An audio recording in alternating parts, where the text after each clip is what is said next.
Okay, so your kids or my kids going abroad, what would you tell them? You know, going abroad and when you're young, you're not thinking of the risks. And you must think of those risks because the risks are significant. You know, young people love to go to clubs. They are some of the most dangerous places because there are gangsters in there, young guys who want to control the drug trade. You bring your own recreational drugs in there, and they might express kidnap you for the day for violating the rules, their rules. So you have to keep an eye on those kind of things and avoid recreational drugs when you're in public places because it does run an extreme risk. You should check the State Department website. It has some great tips, but it has skewed information on a large segment of the hemisphere. Mexico, for example, the Caribbean and South America all skew their results, their crime statistics, and what they do is they play them down. So you can check with the local newspapers online of the Caribbean islands, of the country you're going to, put it in Google Translate, and you'll get the real information as to what the real crimes are and what to avoid.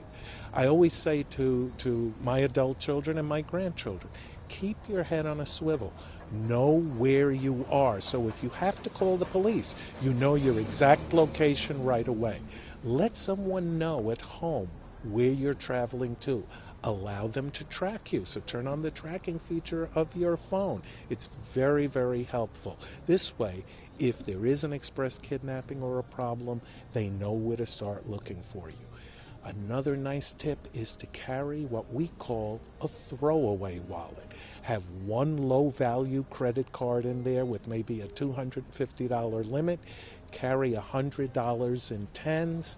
Use that to sacrifice yourself, an expired driver's license, and you give that over to the criminal and keep one good credit card in a money belt and some cash in that money belt, and they'll take that happily and run off, and you'll reasonably be safe that way. So it's a Oh, great very tip for good. some of the kids. Excellent, excellent. And just expressly for terrorism, besides avoid big crowds, I mean, anything Well, in it? public places are a real problem for terrorism. So what you look for are backpacks that look filled, left by themselves, or put in a receptacle, a garbage receptacle. You look for anyone who is not dressed properly for the weather. So if it's 75 degrees and someone's wearing a heavy overcoat, avoid that person. Notify the police. If someone has their fist clenched with their thumb on top of their fist, that is a signal that they may be holding a dead person switch. A switch that if that terrorist is killed will go off automatically when they release that switch. So these are the small tips. Try and avoid large crowd, peak times, try to avoid long lines at stadium. Go for the shorter lines, wait till the long lines dissipate, and then go in and out.